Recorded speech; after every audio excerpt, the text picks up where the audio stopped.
Wow, Pot of Disparity is now called Pot of Prosperity, and it's a secret rare. Wow!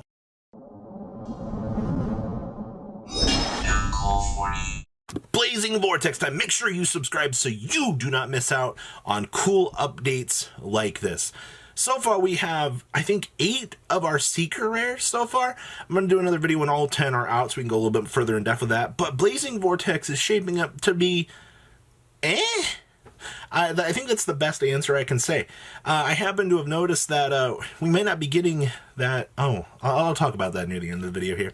So Blazing Vortex, what does this set bring to the table that others don't? So we're going to talk about my favorite card in the set out of the gate here, Pot of Prosperity. Now, I call this thing being a secret rare. A monkey running in a wheel could have told you that this card was going to be a secret rare. Getting the Pot of Duality effect is one of the most powerful effects that really combo decks needed. Oh, what's that? Control needed this too? This card is bonkers important to the progression and development of the metagame. I remember somebody telling me that I was part of the problem for saying that this card was going to be a secret rare. Monkey in wheel knew that this was going to be secret rare.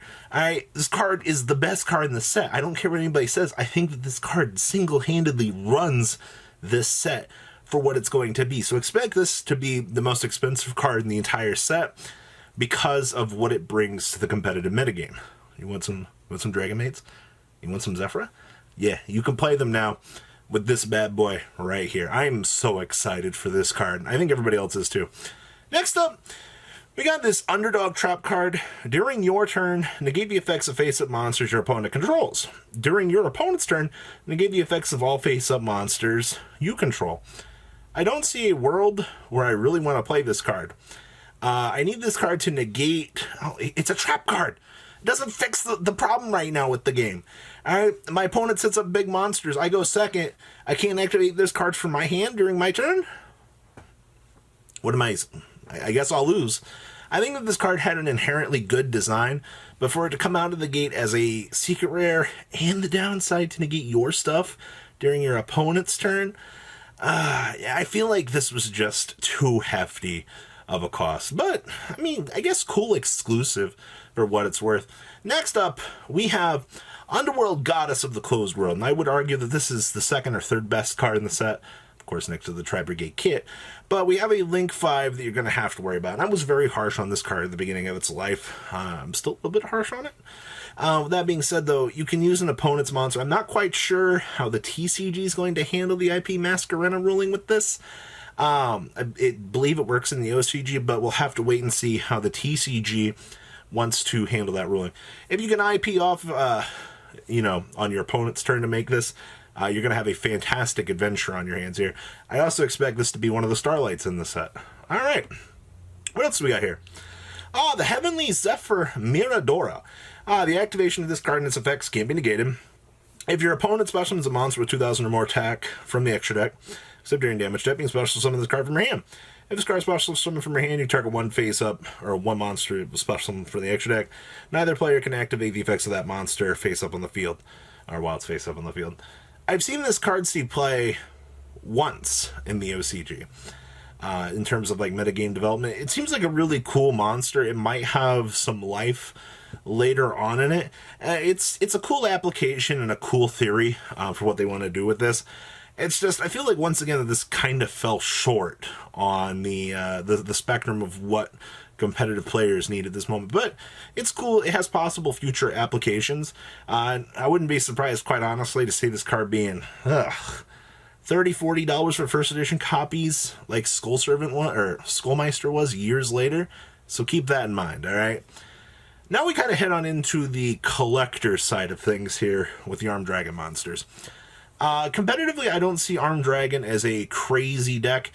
Somebody's probably going to surprise me. We'll probably see the deck reach tier 2 status. I wouldn't be surprised about that. But first edition copies of Armed Dragon Thunder level 10, you can bet your butt will be worth something in a couple of years. I would probably look at getting a couple copies of these, holding on to them for the long run, because if I've learned my lesson about things like this, the previous Armed Dragon level 10 taught me a valuable lesson about cards. Alright. That being said, we also have the Armed Dragon Flash, which is the special summon level 3 Armed Dragon monster from the deck in defense position. This is your E-Telly for the deck. I don't think that this card's going to be too crazy. But once again, you know what? People surprise me all the time. So we might see some little cool splash of, I guess, eventual development here for this. But we'll have to wait and see. I think that the card is pretty cool for what it does. But once again, competitive spectrum, we'll see if somebody can push the deck to tier 2 or if it's just going to fall flat. Now, I want to talk about the S-Force here for a second. I said in the introduction video that I think that Konami is secretly pushing this archetype. During the reveal stream for Blazing Blazing, during the OCG, and in this segment, we've been pushing this, which means we have a Rhoda. This entire archetype interacts with having monsters in front of the opponent's other monsters to do something. I have a feeling here this is going to be one of those things that 3-4 sets down the line, you're going to poop your pants because all of a sudden that this deck is broken. I would pay quick attention to these cards and see if these cards are going to be something worth getting. I'm going to make sure that I have my S4 stuff because it takes one card to push this deck over the edge and you're going to be like, oh, that's crazy. I mean, they have a Rhoda right here. All right, you can add a S-Force monster from your deck to your hand on activation. All right, this card is really freaking good. And to top things off, we got the S-Force Rappa. This is a Rappa, right? So each time your opponent's monster in the same column as one of your S-Force monsters can only target the monster for attacks. Quick effect and banish one S-Force monster from your hand. Return this card to your hand if you special summon one S-Force monster from your deck in defense position, except for Rappa Chiyomaru. Alright, so we have a special summon that can bring out anything during the opponent's turn. So we have a Rhoda and we have a Searcher. I have extremely high hope for this deck. At some point in its life, we'll eventually get something to push it over the edge. Like I said, I'm not going to be calling my pants down on this one. I've learned my lesson. Now, we have some ultra rares that we've gotten so far. We've had the Armed Dragon level 7 here. I think that this card is, once again, I don't think this is going to be impactful as the level 10 on the secondary market, but I am going to make sure that I have the Armed Dragon level 10 for collection purposes, because I'm not getting caught with my pants down on that one. So, Armed Dragon level 7 here, going to be a nice little piece that you'll be able to add to your deck as an ultra rare. We also have Armed Dragon level 10 white. I'm going to put this in the same category as our good friend, Mr. level 7. They are cards that you can use in the deck in combination with other cards. But is it going to be one of those crazy futuristic market price cards? I don't think so. I think that this card falls kind of short as well. Next up, we have the S-Force Justify. Oh, look, another S-Force card. This is their big 3-effect monsters, including an S-Force. I don't quite think that, once again, this deck is at that point. But once again, I'm already picking up my core anyway. So I think at most we're only going to pick up one of these, if that. All right. All right, and then we have Gravitino here, another Ultra. So we have 2 Ultras and 2 Secrets for this. Each of your opponent's monsters in the same column as one of your S-Force monsters is banished when it leaves the field. If this card is an almost splash summon, you can add an S-Force card from your deck to your hand so this can actually recruit for the field spell. Did I mention that this deck has 2 Searchers and a special summon extender? And then we also have the S-Force Palutena. Oh, yeah, I lied. We got 3 Ultras out of this. Each of your opponent's monsters in the same column as an S-Force monster loses 600 attack. If this card is no more special summon, you target one of your banished S-Force monsters except for Palutena. Special summon, you can only use this effect once per turn. She's level 6. She kind of goes against a little bit of the theme, but nonetheless, it's kind of interesting. So I do like what S-Force does. We'll have to wait and see if it makes the impact. Now, the disappointment of the entire community.